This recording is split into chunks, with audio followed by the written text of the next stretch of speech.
자란 후에는 이라는 제목으로 잠깐 말씀을 나누도록 하겠습니다. 오늘 본문을 보면 예수께서 하나님의 나라에 대해서 설명해 주고 있습니다. 13장 전체를 통해서 하나님의 나라에 대해서 이야기하고 있습니다. 그 중에 본문, 오늘 우리가 함께 읽은 본문에서는 겨자씨, 누룩 이런 비유로 하나님의 나라에 대해서 말씀합니다. 겨자씨, 누룩 모두 작다는 의미가 있죠. 또 미미하고 아무것도 아닙니다. 그런데 이 겨자씨와 누룩은 상징성이 있는데 자기들은 별로 그렇게 보잘것없지만 이들을 통해서 변화시키는 능력을 가지고 있다는 것을 우리가 알 수가 있어요.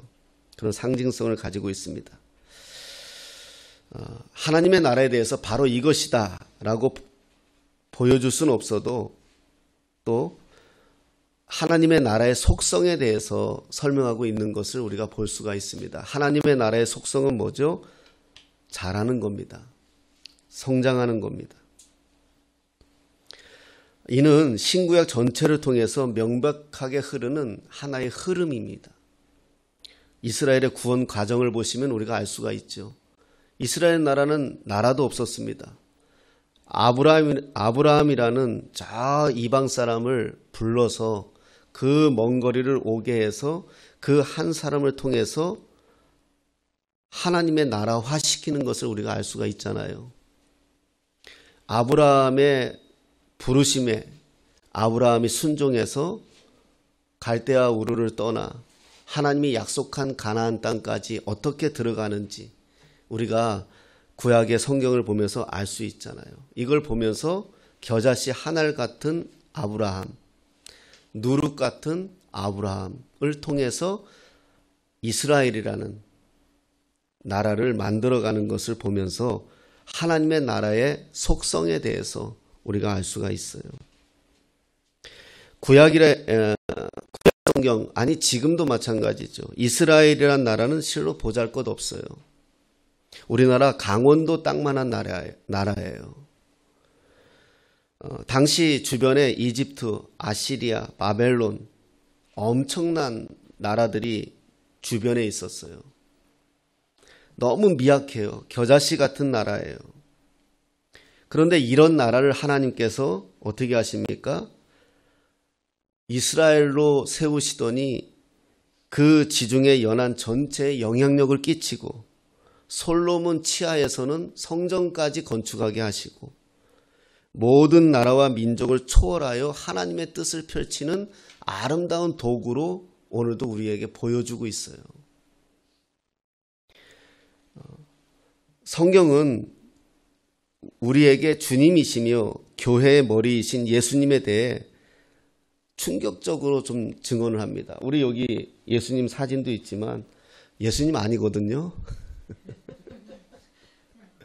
예수님 아니에요. 이렇게 그려갖고 와가지고 내가 너무 감사하게 붙여놓은 것뿐이지 또 우리 김대영 또 감독이 보면 섭섭해할라. 예수님 성경에 보면 요한복음에 보면 예수님을 만난 사람들이 뭐라 그러냐 하면 이렇게 말해요. 예수님이 막 말씀을 전하니까 채 50도 안 된 사람이 어찌 그렇게 뭐 유식하냐 쉽게 말하면 이렇게 표현을 해요. 아니 저에게 누가 손 목사 채 50도 안 됐는 지금 내가 아니야 지금으로 다 채 한 80 이렇게 하면 되게 채 한 80도 안 되어 보이는데 성경 말씀에 잘하네. 그러면 제가 기분이 좋겠어요, 나쁘겠어요? 나쁘잖아요. 그러니까 그렇게 말한 거나 다름은 30대인 예수님에게 채 50도 안 되어 보인다는 건 뭘 말해요? 늙어 보인다는 거예요. 예수님 늙었어요. 고생했어요. 고생 바가지 했어요. 성경에 보면 마리아가 나오잖아요. 예수의 육친의 어머니 아버지 요셉과 마리아가 나오는데 요셉이 처음에만 나오고 그 뒤에 성경에서 사라져요. 그래서 학자들은 아마도 죽었을 것이다. 이렇게 표현을 해요. 그렇게 되면 예수님은 뭐예요? 소년가장이에요. 30살까지 형제, 부모, 장남으로 봉양하느냐고요? 죽는 줄 알았어요. 그리고 집안이 그렇게 넉넉하지도 않았어요. 성경에 보면. 그러니 목수일 해가지고 어머니 봉양하고 형제들 키웠단 말이에요. 그렇게 잘난 분이 아니에요.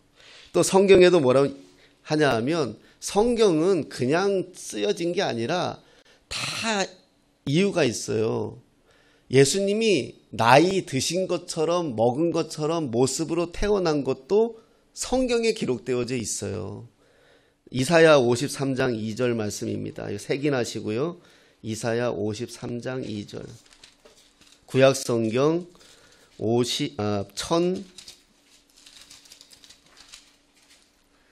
1032페이지에 있습니다. 구약성경 53장 2절이요. 참 죄송합니다.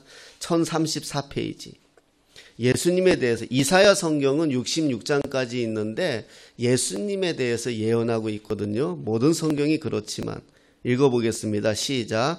그는 주 앞에서 자라나기를 연한 순 같고 마른 땅에서 나온 뿌리 같아서 고운 모양도 없고 풍채도 없은즉 우리가 보기에 흠모할 만한 아름다운 것이 없도다. 아멘.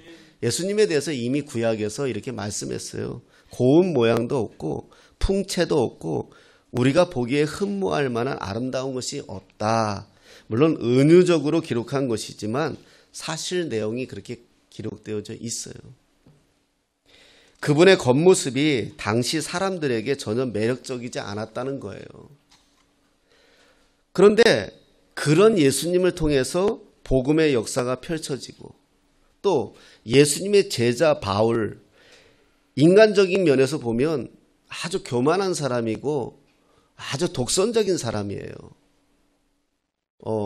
지금도 그게 맞는 그림인지 모르지만 자료가 남아있긴 있어요. 그 바울의 이 아주 고대 그 그림을 보면 매부리코고요. 천국 가서 보면 혼날지 모르겠지만 승질 더럽게 생겼어요. 아주 고집 세고 그런 사람이었어요. 배운 건 많았지만. 그런 바울을 통해서 어떤 일이 벌어지나요? 그 당시에 세계적인 제패국가인 로마 제국이 기독교화돼요. 그 바울이라는 사람 한 사람을 통해서요. 이게 천국의 속성이에요. 로마 제국이란 나라가 바울의 그 복음에 의해서 전 세계의 군대의 가장 강력한 로마 군대, 지금도 우리 군대들이 이 땅의 군사학들이 그 로마의 편대, 편제, 백부장, 천부장, 지금 우리가 소대장, 중대장, 대대장 다 거기서 왔어요. 행진하는 구도, 지금 다 기병, 철병, 우리 지금 보병, 육군, 해군 다 거기서 왔어요.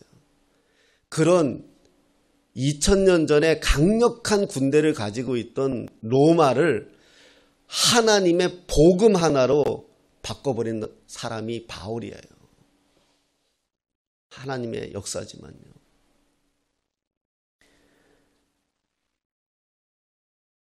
하나님의 나라의 속성에 대해서 설명해주고 있는 거예요. 자, 그런데 그래서 저는 바울을 보면서 초라해져요. 사실요. 나는 아브라함만큼 하나님에게 콜링 받았을 때 오케이 하지 못했어요. 나는 바울만큼 많이 배우지도 못했어요. 나는 베드로만큼 뒤돌아서는 결단력도 없어요. 하나님, 저는 모든 면에서 초라하고 부족한 인생입니다. 그런데 오늘 말씀에서 제가 소망과 희망을 얻는 것은 무엇입니까? 이 작은 것으로 이 누룩과 겨자씨, 제가 겨자씨 이스라엘에서 갖고 왔는데 어디 있는지 모르겠네요. 찾아봐도 없더라고요. 이사하면서 아마 이 작은 것으로 전체를 부풀게 하고 전체를 변화시키는 하나님의 비밀과 하나님의 속성이 나에게 나타나게 해주세요. 이 하나님 나라예요. 내가 우리 집안에서 가장 부족한 자였다. 난 많이 배우지 못했다. 나는 물질적으로도 가장 연약하다. 하지만 하나님 나에게 베풀어 주신 하나님의 비밀, 하나님의 속성, 이것으로 내 가족이 변화되게 해주세요. 이 하나님의 나라의 속성이에요. 그렇게 되어지는 것이 부풀어 오르는 것처럼, 세상이 변화되는 것처럼, 그것이 바로 예수님께서 우리에게 겨자씨와 누룩을 통해서 하나님의 나라를 말씀해 주고 싶은 거 아니에요. 지금 예수님 앞에 나온 사람들은 다 아웃사이더예요. 그 당시에 인사이더는, 소위 우리 젊은 애들 말하는 인싸들은 다 예루살렘 성전 가 있어요. 다 예루살렘 성전 가가지고 자기들이 하나님의 선택된 백성이라고 자기들이 하고 있어요. 그런데 진짜 실제 하나님의 아들이신 예수님이 있는 곳에는 다 누가 왔어요? 아웃사이더들이었어요. 인정받지 못하고. 하나님 앞에 제물을 드리고 싶은데 제물 드릴 돈도 없고. 이런 사람들이 예수님 앞에 다 와 있는 거예요, 지금. 그때 예수님이 그들에게 말해주는 거예요. 하나님의 나라는 여기 있는 거야. 너희들 안에 있는 거야. 너희들 안에 그 눌려 있는 거, 너희들 안에 그 붙잡혀 있는 거, 너희들 안에 나는 안 돼라고 생각하는 그런 것들이 말씀의 씨가 심겨져서 그 안에서 자라서 네가 누룩처럼, 네가 겨자씨처럼 너를 통해서 하나님의 나라가 세워져 가는 거야.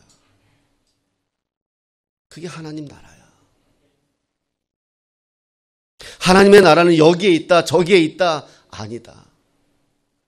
사마리아 여인이, 남편이 그렇게 많은 그 여인이, 사람들 부끄러워서 한낮에 나와서 물을 떠야 되는 그 여인이 예수님 만났을 때 제일 먼저 묻는 게 뭐였어요? 저들은 예루살렘에서 예배해야지만 예배한다고 하는데 우린 거기 가지 못하잖아요. 그래서 우리는 여기 그리심산에서 예배해요. 하나님이 우리의 예배. 그 예수님이 뭐라고 말씀하세요?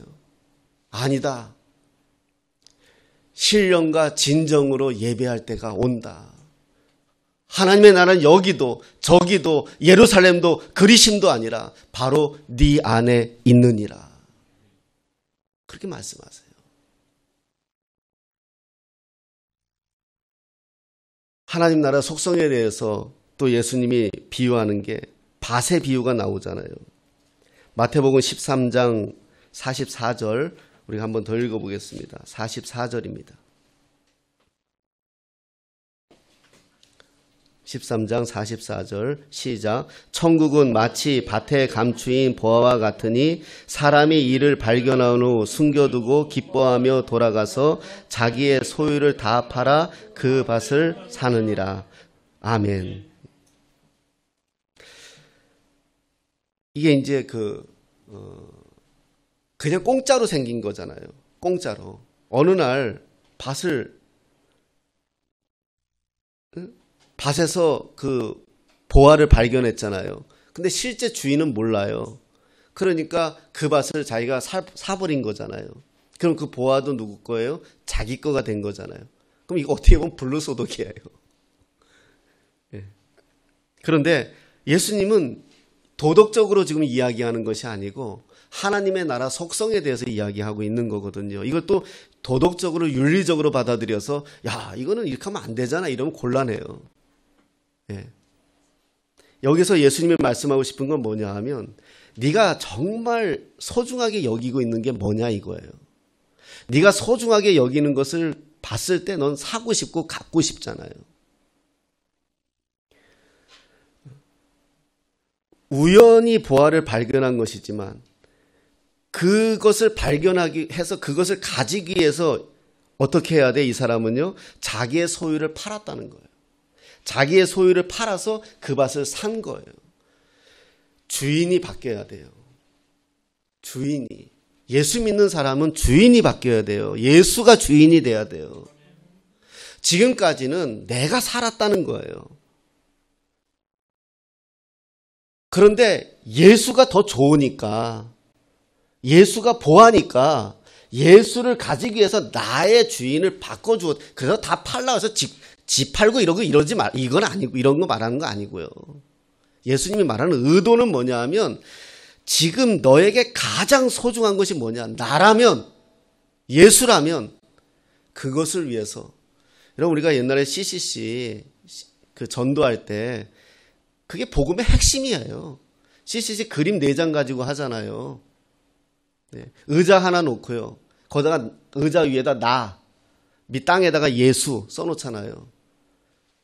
내가 주인이었고 예수님이 들러리였는데, 내가 복음을 알고, 요한복음 3장 16절이 뭐죠? 하나님이 세상을 이처럼 사랑하사 독생자를 주셨으니 이는 저를 믿는 자마다 멸망치 않고 영생을 얻게 하려 함이라. 이걸 내가 믿는다면, 그러면 내가 내려오고 예수님이 그 자리에 앉는다는 거예요. 그래서 오늘부터는 내가 예수님이 내 주인이라는 거예요. 그래서 우리가 주, 퀴리우스, 주, 코바디스, 주 이야기하는 거잖아요. 주님. 바뀐 거예요. 하나님의 나라는 뭐다? 하나님이 주인이 되었다는 거예요. 하나님이, 오늘부터 나는 하나님이 주인이십니다. 이게 하나님 나라예요. 그런데 우리가 이게 쉽나요? 쉽지 않아요. 왜요? 우린 평생 내 생각, 내 판단, 내 결정, 내 의지로 살았어요. 이게 뭐 말로 주여 이제 주님이 주인이십니다 이렇게 돼서 바뀌는 게 아니에요. 그래서 오늘 우리가 예배드릴 때 고백하는 것처럼, 사도 바울의 고백처럼 내가 죽어야 되는 거거든요. 내가 그리스도와 함께 십자가에 못 박혀야 되는 거거든요. 근데 이게 쉽지 않아요. 저도 무수히 넘어진 사람이고 된 줄 알았는데 아닌 거고, 이거는 우리가 예수로 살아보려고 한번 해보면 알게 돼요. 예수로 살아보려 안 하니까 우리가 잘 몰라요. 가슴으로 안 다가와요. 왜? 비슷비슷하게 살면 되고 주일날 교회만 오면 되니까. 변화가 없으니까 그냥 다 즐거운 거예요. 그런데 내가 정말 예수로 살려고 하면 그날부터는 싸움이에요. 그날부터는 싸움인 거예요. 내가 예수로 살려고 안 하니까 싸움 안 하는 거예요. 내가 예수로 살려고 하니까 그날부터 내가 싸움이 되는 거예요. 왜? 주인이시니까. 종이 돼버렸으니까. 전에 내가 주인이었는데 이제 내가 종이 돼버렸으니까 물어야 되거든요. 주인한테. 부부가 결혼하고 제일 힘든 게 뭐예요? 전에는 내 의지로 살았는데 이제는 부부가 함께 해야 되거든요. 그러기 위해서는 뭐가 필요하다? 제가 생각을 해봤어요. 성경에서 말하는 거 찾아보면서 3가지를 생각했어요. 그래서 오늘도 우리는 예배를 하고, 오늘도 가요.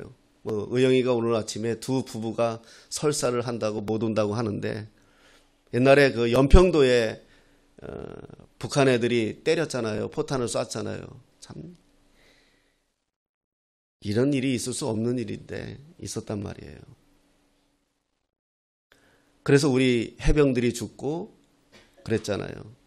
근데 그래가지고 해병대 완전히 깨졌잖아요. 뭐 귀신 잡는다 하더니 뭐 다 엄청 깨졌어요. 해병의 이 체면이 그냥 바닥에 떨어졌어요. 근데 딱 사진 하나가 살렸어요. 사진 하나가. 해병대를. 뭐죠? 철무에서 불탄 상황에서 K9을 타고 북쪽을 향하여 포를 쏘는 장면이 탁 찍힌 거예요. 그래서 봐라, 우리도 대응했다. 이렇게 된 거예요. 근데 생각해 보세요. 포탄이 막 떨어지는데 내가 그 K9의 그 전차에 올라가 가지고 그걸 쏠 수 있겠어요? 정상적이면 못해요. 사람은요, 우리나라 K9이 얼마나 위력이 있냐면요, 쟤네들 건 아니지만 K9이 포탄이 하나 떨어지면 축구장 하나 반경이 망가져요. 그 정도 위력이 있대요. 그렇게 두려운데 어떻게 올라가요? 땅바닥에 숨어야죠. 그런데 의영이가 그때 그 말을 하더라고요. 내가 물어봤어요. 야, 거기 정말 저렇게 할 수 있니? 그거는요, 훈련밖에 없대요. 엥 하고 사이렌 불면 자기도 모르게 튀쳐나가가지고 포탄에 올라 앉는 거 계속 훈련했다는 거예요. 계속. 그냥 엥 소리만 나면 애들이 자다가도 말고 뛰쳐나가가지고 포탄에 올라가 앉아있는다는 거예요. 그러니까 엥 소리가 나니까 자기들도 모르게 나가서 앉아 쏘는 거예요. 훈련이에요. 여러분, 예배도 훈련이에요. 주일 지키는 것도 훈련이고요. 신앙생활 훈련이 돼야 돼요. 안 되니까 변화가 안 되는 거예요. 훈련이 돼야 돼요. 하나님의 나라의 속성은 이미 우리에게 심겨졌어요. 겨자씨와 누룩이 우리에게 심겨졌어요. 우리는 이제 밭에 감추인 보화를 발견했기 때문에 내가 모든 거 팔아서 샀어요. 이제 주인인 하나님이세요. 예수님이세요. 그런데 그게 삶으로 나타나기 위해서는 훈련이 돼야 된다. 그 훈련의 첫째가 영성훈련이에요. 영성훈련. 우리 성도 영성이 아닙니다. 영성훈련을 해야 돼요. 그 훈련은 뭐다? 성령께 의존하는 훈련을 해야 돼요. 성령께 의존하는 훈련. 주님을 깊이 체험하는 훈련. 그래야 내가 믿어져요. 믿음은요, 믿는 게 아니에요. 믿어지는 거예요. 내가 막 믿겠다고 믿는 거, 그거는요, 3박 4일이에요. 마치 염초만 되면 나 술, 담배 끊어 하고 한 달도 안 가는 분들처럼 자기 의지로는 안 돼요. 성령께 의존하는 훈련을 해야 돼요. 늘 기도하시면서 성령님. 두 번째는 저도 여기엔 숙제예요. 디모데전서 4장 8절 말씀 한번 보겠습니다. 디모데전서 4장 8절.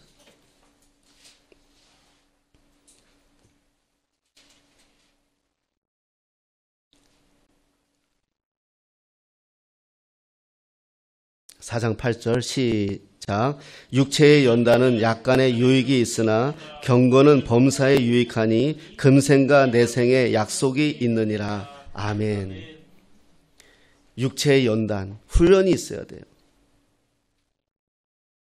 경건, 우리는 이제 경건이라는 말을 성경에 있으니까 많이 쓰는데 사실은 경건이 삶이 되는 게 영성이거든요.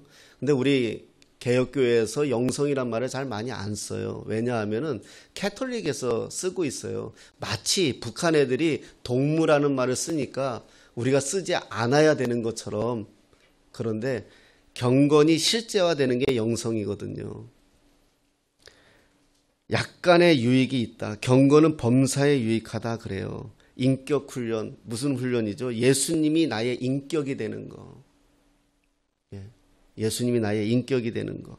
내 안에서 겨자씨와 누룩과 같은 것들이 복음이 심겨져서 이것이 내 안에서 자라고 말씀과 실제화가 되기는데 부딪히는 게 있어요. 뭐죠? 나의 인격하고 부딪혀요. 내 인격하고 하나님의 인격하고 부딪혀요.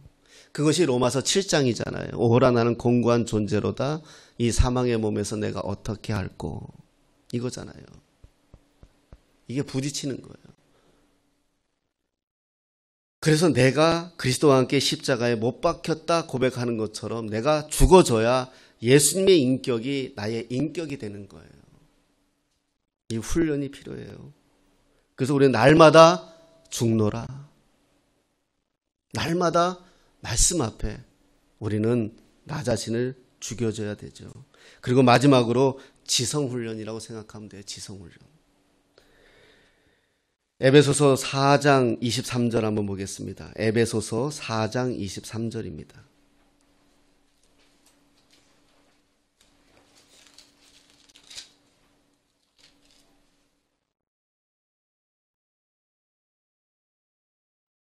(23절) (24절) 314페이지 신약성경 에베소서 4장 23절 24절 시작. 오직 너희의 심령이 새롭게 되어 하나님을 따라 의와 진리와 거룩함으로 지으심을 받은 새 사람을 입으라. 아멘. 새 사람, 진리의 거룩한 심령이 새롭게 되어 하나님을 따라 의와 진리의 거룩함으로 지으심을 받은 새 사람을 입으라. 사람은요, 3살 버릇 80까지 간다고요. 우리가 이 습관화되어져 있고 배운 것은요, 절대 제가 얘기하잖아요. 한 번도 태어나서 도둑질을 안 해본 사람은 죽을 때까지 도둑질을 할 생각을 못해요. 그런데 어려서 순간의 유혹에 어머니의 주머니에서 돈을 훔친 친구는 나중에 커서 어려운 일을 당하면 돈을 훔칠 수 있어요. 인간은 학습의 동물이에요. 배운 대로 살아요. 그게 인간이에요. 이게 예수 믿기 전의 나란 말이에요. 예수 믿기 전에 육체의 부모에게서 배운, 육체의 형제들에게서 배운, 세상 살면서 깨달은 나의 습관, 요령 피며 살고 계획적으로 살았던 이 모든 것들이 나를 주장하고 있단 말이에요. 이것이 나의 지식화되어져 있고 나의 지혜화되어져 있단 말이에요.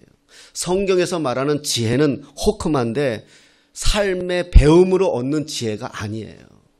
성경은 단 한 번도 삶의 지혜로 얻는 지혜를 말하는 것이 아니라 예수님이 지혜예요. 구약성경 전도서나 잠언을 보면 지혜라는 말이 인격 호칭이 들어가요. 이것이 내가 예수로 훈련이 되어서 심령이 새롭게 되지 않으면 여전히 나는 예수 믿는다고 하지만은 내 머리와 내 생각은 과거의 지식에, 그래서 어디에 많이 무너져요? 물질에, 돈에 많이 무너지는 것도 뭐예요? 어려서부터 특별히 우리 어르신들은 고생해서 전쟁을 경험하고 나라가 힘든 걸 경험했기 때문에 돈이 없으면 안 돼라는 게 딱 박혀 있잖아요. 그걸 그대로 배운 우리도 여전히 돈이 없으면 안 돼라고 되어져 있거든요. 맞아요. 있어야 돼요. 좀 더 우리가 편하게 살고 좀 더 누리기 위해서는 돈이 필요해요. 하지만 돈이 목숨은 아니거든요. 그런데 우리 어른들이 목숨으로 생각한단 말이에요. 왜요? 경험되어졌기 때문에. 지식화되어져 있기 때문에. 그래서 과부에게 엘리야가 뭐라고 했습니까? 네가 가지고 있는 거 나한테 줄래? 하나님은 항상 그런 식이에요. 나 이거 먹고 내 자식하고 죽으려고 하는데 먹을 게 없어서 그동안 굶다가 이제 이거라도 맛있게 먹고 자식하고 죽으려고 하는데 그걸 선지자가 달래요. 줄 수 있을까요? 달래요. 근데 그걸 주는 거예요. 그럴 때에 30배, 60배, 100배 그 가정이 가뭄에도 마르지 않더라라고 성경은 말씀하는 거예요. 우리는 못 줘요. 이걸 깨는 거예요. 그래서 우리의 지성도 훈련이 돼야 돼요. 훈련이 되지 않으면 내가 예수 믿는다고 하지만 여전히 우리는 내가 살아온 방법과 방식에서 살아가고 있어요. 마지막으로 하나 찾아보면 골로새서 3장 10절 말씀 보겠습니다. 327페이지인데요. 골로새서 3장 10절. 새 사람을 입었으니, 아까 새 사람을 입어라라고 했고요. 이번에는 새 사람을 입었으니라고 말합니다. 시작. 새 사람을 입었으니 이는 자기를 창조하신 이의 형상을 따라 지식에까지 새롭게 하심을 입은 자니라. 아멘.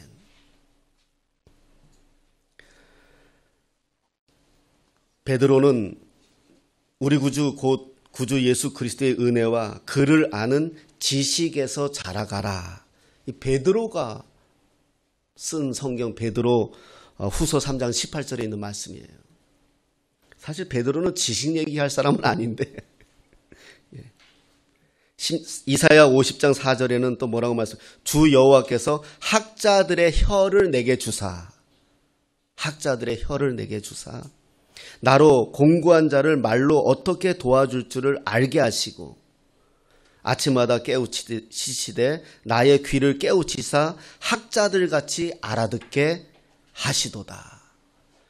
우리의 하나님 믿고 우리의 영이 깨어지면요, 애들 공부도 잘해요.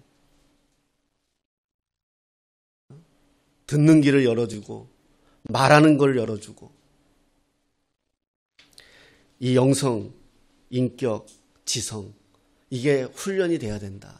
그래야 내 안에 심겨진 하나님의 겨자씨, 누룩이 부풀 수 있고 자랄 수 있고, 내가 가시밭, 길짝밭, 돌짝밭 되어져 있으면 자랄 수가 없어요.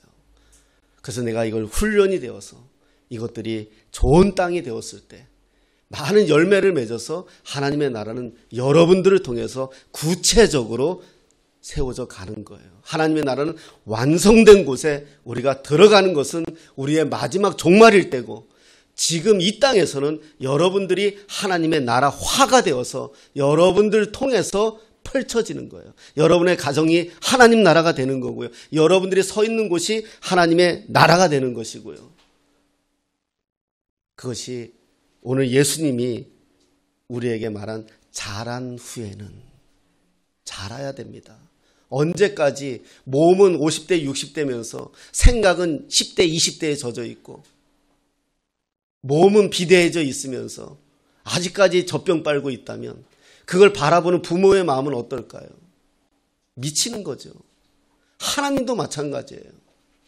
10년, 20년, 30년 신앙생활을 오면서 아직도 젖병 빨고 있고 아직도 황금 따라다니고 횡재를 바라고 있다면 아프시죠. 자라야 됩니다. 자란다는 건 뭐예요? 꿋꿋하게 살아가는 거예요. 김구 선생이 북한 땅을 넘어가면서 오늘 내가 첫 발을 내밀었다 말하는 것처럼 우리는 오늘도 꿋꿋하게 가는 거예요. 주어진 자리에서 하나님의 나라를 세우며 하나님의 나라를 보여주며, 그런 저와 여러분 다 되시기를 예수님의 이름으로 축복합니다.